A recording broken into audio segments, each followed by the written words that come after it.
Li Ziqi is back, the OG China YouTuber who has done some of the most beautiful videos about the countryside of China. And after a 3.5-year hiatus, she is back to uploading, and she has released 3 videos in the last 3 days or so. Now, there's really no denying how calm and relaxing watching her videos can be. But there's also no denying that she is probably the most successful Chinese propaganda. Yep, you heard that right. And I'm sorry if you're a fan of her, but the reality is that the Chinese countryside isn't as beautifully portrayed in her videos as you would think.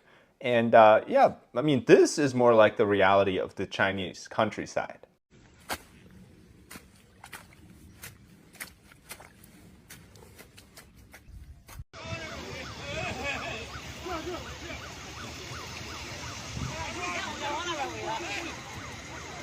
只要我还是个农民，我就天天在干违法的事儿，焚烧秸秆违法，砍自己种的树违法，在路边卖点自己种的丝瓜违法，自己养的猪牛卖给亲戚朋友家一点点违法。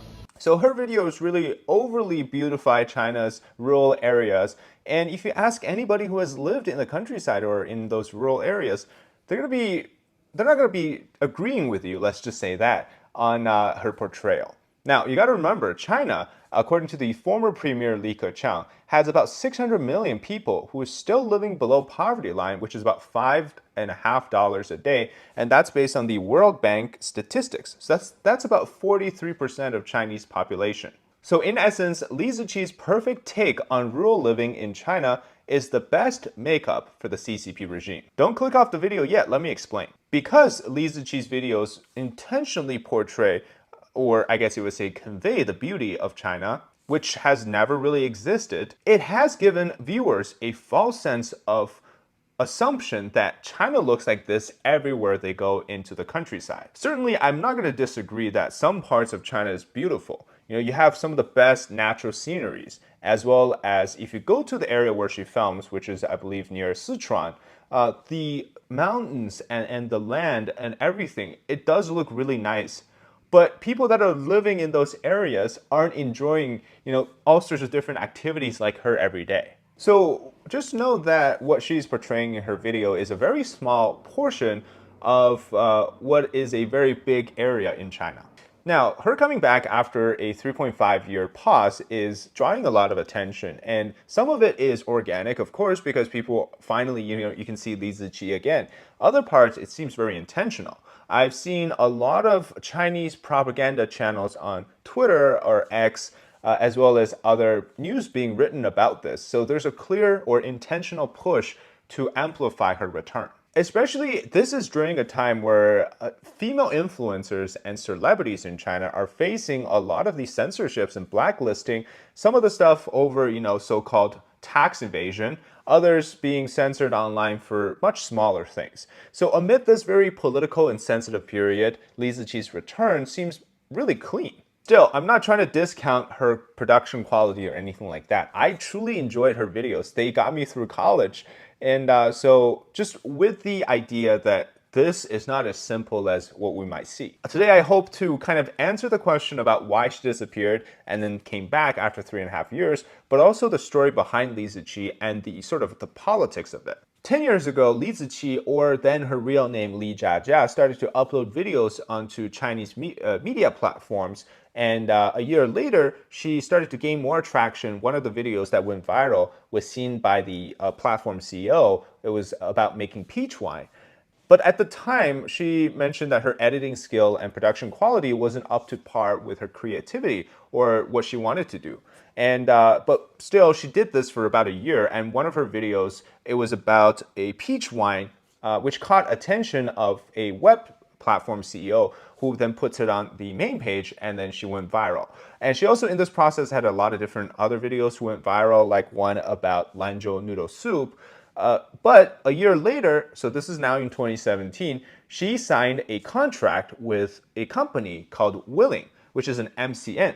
Now, for those of you who have never heard of MCN before, it's a company called Multi-Channel Network. Essentially, it's a company that hosts multiple different creators all under this, almost like a management company, kind of like an agency, where they help you publish to different platforms, even on YouTube, Instagram, Facebook, and TikTok, platforms that you cannot access in China because of the firewall.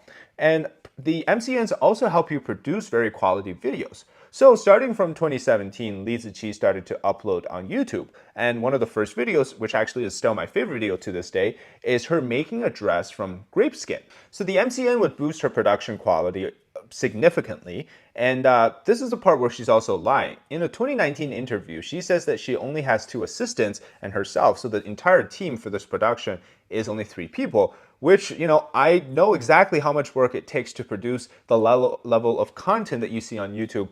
And many others have also, spread information about how big her team is. Some say it's over 100 people. I don't think it's 100 plus people. It might be something like 20 or 30, but it's not a 3-person job. Now, of course, the reality is YouTube viewers loved her, and people that weren't so familiar with the so Chinese soft propaganda or soft power approach from the CCP really loved her. And here I have to mention something, right? All of these Chinese channels that you see on YouTube, they're all done by MCNs, right? Li Ziqi, you have the Dianqi Xiaoge, or Where Will Mr. Mai Eat Today? All these channels, Chinese-speaking channels with English subs, are done by these MCNs. Before we talk about why, here's a sponsor segment from Puriton. If there is one supplement you want to get incorporated into your diet, it's a good omega-3 supplement. It's the best all-around defender for your health. It reduces inflammation, cholesterol, improves eyesight, and reduces risk for heart problems, as well as helps with joint pain, among other benefits. Today, I want to introduce you to Puriton's green vegetables. Puriton gets their ingredients straight from the high mountains of South Korea, and the omega oils are extracted from purslane and perilla seeds. It's 100% vegan. Now, personally, I've been using Omega for about 9 years, close to 10 years now. I've recently switched to Puriton for about a few weeks now. Here's why. We mostly get our Omegas from fish, right? But that's not the best case for everyone, especially there's the aftertaste. It might not be suitable for vegetarians or vegan. So the most important part, right, we often forget is the actual concentration for Omegas. Puriton soft gels have a much higher content for omega-3, 6, 7, and 9 than many of the brands out there. And some say that they notice there's less hair loss, more energy, lower cholesterol levels, and overall improved health. I think the best part for me is the lack of inflammation, or the reduction of inflammation. Other brands also, they use this high heat method to extract the oil, which in turn creates a lot of harmful byproducts. Puriton's green vegetable is done using a patented method of supercritical carbon dioxide low temperature extraction, so it preserves the natural properties and maintains high purities. First of its kind. So get it for yourself or as a gift to your loved ones ahead of the holiday season. Use my code DZ2023 and you can receive free shipping globally. Check out my link in the description and comment today. MCNs in China have a really special relationship with the Chinese Communist Party. The reason is they help to promote Chinese content to the outside world, exporting their soft power through this sort of MCN relationship. And so it's very much encouraged by the Chinese government and encouraged for creators to sign up with these companies.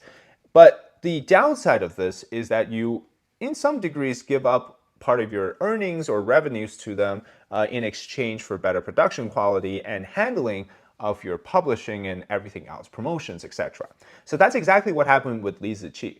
She had signed a contract with Willing, and Willing basically screwed her over. She had stopped uploading to her now 20 million plus subscriber YouTube channel, as well as all of her Chinese social media platforms at the, I believe this was summer of 2021. Yes, I think that's the date. But anyways, she has halted all of her activity since then, and she had to sue this Willing company for, essentially what happened was they took all of the majority stakes of her name, Li Ziqi. So the way the contract was signed, remember Li Ziqi at this time was still known as Li Jiajia. So her brand name, Li Ziqi, as well as everything attached to this whole sort of production, basically got signed away with that contract. So she didn't own any of it. Now, obviously, this is the big problem because she's the one who's in front of the camera. She's the one who's doing, at least to most people, she's the one that's running this whole show. But then, because of that contract, she had to halt activity and start lawsuits against Willing.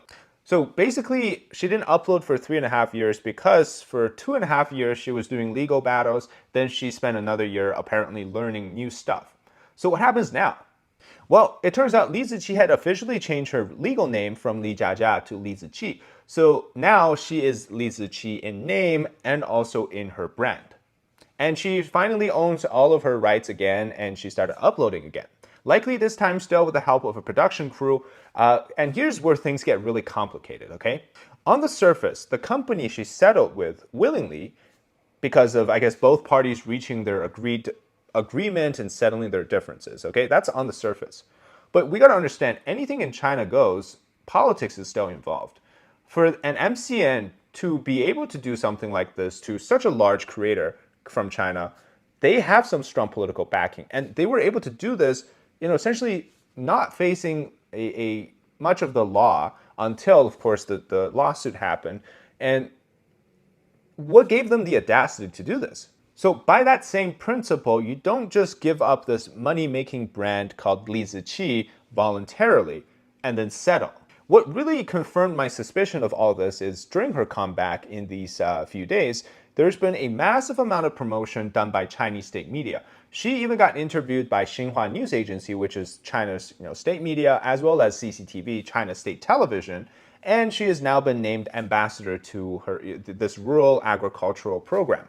Combined with, I mentioned, there's a lot of these posts on X as well as other areas, news articles, the entire state media machine in China running videos about her, there seems to be a deliberate attempt to make sure that everybody knows she is back.